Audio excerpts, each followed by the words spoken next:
అందరికీ నమస్కారం అండి. ఈరోజు మనం 1992వ సంవత్సరంలోని చందమామ కథల పుస్తకంలోని బ్రహ్మ రాక్షసి అనే కథ గురించి చెప్పుకుందాం. ఒక గ్రామంలో పరమ కిరాతకుడైన జమీందారు ఒకడు ఉండేవాడు. ఆ గ్రామానికి సమీపంలో ఒక అడవి ఉండేది. ఆ అడవి గుండా ప్రయాణించే వారిని జమీందారు తన మనుషుల చేత చంపించి వాళ్ళ సొత్తు కాజేస్తూ ఉండేవాడు. ఆ అడవి గుండా ఎక్కువ ధనంతో ప్రయాణం చేయడం ప్రాణాపాయంగా ఉండేది.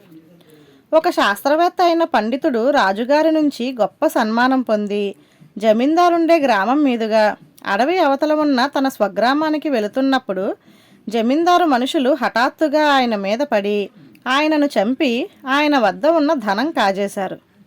దొంగలు ఆయన శవాన్ని ఎక్కడో అడవిలోనే పాతయ్యటం వల్ల ఆయన ఏమైంది ఎవరికీ తెలియలేదు. కొంతకాలం గడిచింది.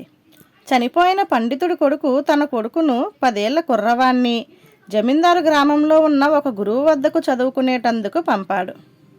ఆ కుర్రవాడు అడవిదారిన నడుస్తూ ఉండగా ఒక ముసలి బ్రాహ్మడు కనిపించి, "నా వెంట రారా బాబు, నీకు సహాయం చేస్తాను" అన్నాడు. కుర్రవాడు ఆ బ్రాహ్మణుడి వెంట చెట్ల మధ్యకు వెళ్ళాడు. అక్కడ ఆ బ్రాహ్మణుడు ఒక గుంట నుంచి ఒక చెంబు తీసి కుర్రవాడికి ఇచ్చి, "దీని నిండా బంగారం ఉన్నది. దీన్ని భద్రంగా ఉంచుకో. నువ్వు అడవి దాటి గ్రామం చేరేసరికి చీకటి పడుతుంది.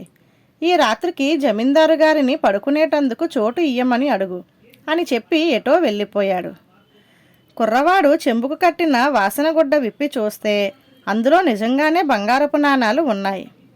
తనకు అంత డబ్బు అడగకుండా ఇచ్చిన ఆ బ్రాహ్మణ్ణి గురించి ప్రేమగా ఆలోచిస్తూ కుర్రవాడు తన దారిన బయలుదేరాడు. అతడు గ్రామాన్ని చేరేసరికి చీకటి పడింది. బ్రాహ్మడు చెప్పిన ప్రకారం అతడు జమీందారు ఇల్లు కనుక్కొని వెళ్ళి ఆ రాత్రికి తనకు పడుకునేటందుకు చోటు చూపించమన్నాడు. జమీందారు అందుకు ఒప్పుకున్నాడు. ఆ రాత్రి కుర్రవాడు నిద్రపోగానే జమీందారు అటుగా వచ్చి కుర్రవాడి పక్కనే ఉన్న చెంబు ఎత్తి చూశాడు. బరువుగా ఉన్నది. దాని మూతికి కట్టి ఉన్న గుడ్డ విప్పి లోపల ఉన్న బంగారం చూశాడు. అంత చిన్న కుర్రవాడికి అంత బంగారం ఎక్కడ నుంచి వచ్చింది? అతడు దాన్ని ఏం చేసుకుంటాడు? అతడికి అది ఎవరిచ్చారు? ఈ విషయాలన్నీ విచారణ చేసే అధికారం జమీందారుకున్నది.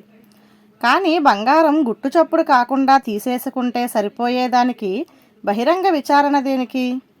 అందుచేత జమీందారు చెంబులో ఉన్న బంగారం తీసేసుకొని చెంబుకు మళ్ళీ గుడ్డెవాసన కట్టి వెళ్ళి పడుకొని నిశ్చితంగా నిద్రపోయాడు. కుర్రవాడు మర్నాడు ఉదయం లేచి వెళ్ళిపోదామని చెంబు తీసుకుంటే అది తేలికగా ఉన్నది. గుడ్డ విప్పి చూస్తే లోపల బంగారం లేదు. అతడు జమీందారు దగ్గరికి వెళ్ళి, "అయ్యా, నా చెంబు నిండా బంగారం ఉండాలి. దాన్ని ఎవరో దొంగిలించారు" అన్నాడు. "నాకు దొంగతనం అంటగడతావురా? నేనెవరనుకున్నావు? నా మీద ఈ నింద మోపినందుకు నిన్ను ఉరి తీయిస్తాను" అని జమీందారు తన భటుల చేత ఆ కుర్రవాణ్ణి ఒక కొట్లో పెట్టించాడు. తరువాత జమీందారు తన అడుగులకు మడుగులొత్తే గ్రామ పెద్దలను పిలిపించి జరిగినదంతా చెప్పి, "నాకు దొంగతనం అంటగట్టిన వాణ్ణి ఉరి తీయించడం న్యాయమేనంటారా?" అని అడిగాడు. "దానికి సందేహమేమిటి? తప్పక ఉరి తీయవలసిందే. లేకపోతే మీరు ప్రతి కుర్ర కొంకకు లోకువైపోతారు" అన్నారు జమీందారు సలహాదారులు. కుర్రవాణ్ణి ఉరి తీయబోతున్నట్టు చాటింపు జరిగింది. ఆ సాయంకాలం ఉరిశిక్ష చూడడానికి ప్రజలు గుమిగూడారు. కుర్రవాణ్ణి ఉరి తీయడానికి తీసుకొచ్చారు. దగ్గర ఉండి శిక్ష అమలు చేయడానికి జమీందారు స్వయంగా వచ్చాడు. అప్పుడు జనం మధ్య నుంచి ఒక బ్రాహ్మణుడు జమీందారుని సమీపించి, "ఈ కుర్రవాణ్ణేనా ఉరి తీయబోతున్నారు? వాడేం చేశాడు?" అని అడిగాడు. "ఆ మాట అడగడానికి నువ్వెవరు?" అని జమీందారు బ్రాహ్మణ్ణి అడిగాడు. "నేను అతడి తాతను. అతడు నా మనవడు" అన్నాడు బ్రాహ్మడు. "అలా అయితే నీ మనవడు నాకు దొంగతనం అంటగట్టాడు. పోనీ కదా అని రాత్రి వాణ్ణి మా ఇంట పడుకోనిస్తే వాడి బంగారం నేను కాజేశానుట. నా పరువు తీసేశాడు. అలాంటి వాణ్ణి కఠినంగా శిక్షిస్తాను" అన్నాడు జమీందారు. "ఒక పని చెయ్యండి. వాడి ఆరోపణ నిజమైతే మిమ్మల్ని బ్రహ్మరాక్షసి ఎత్తుకుపోవాలని ప్రమాణం చెయ్యండి.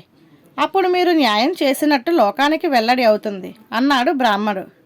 "దానికేం అభ్యంతరం? ఆ కుర్రవాడు నా మీద చేసిన ఆరోపణ నిజమైతే నన్ను బ్రహ్మరాక్షసి ఎత్తుకుపోవుగాక" అన్నాడు జమీందారు. మరుక్షణం ఆ బ్రాహ్మణుడు జమీందారుని ఎత్తుకొని వాయువేగంతో అడవికేసి పారిపోయాడు.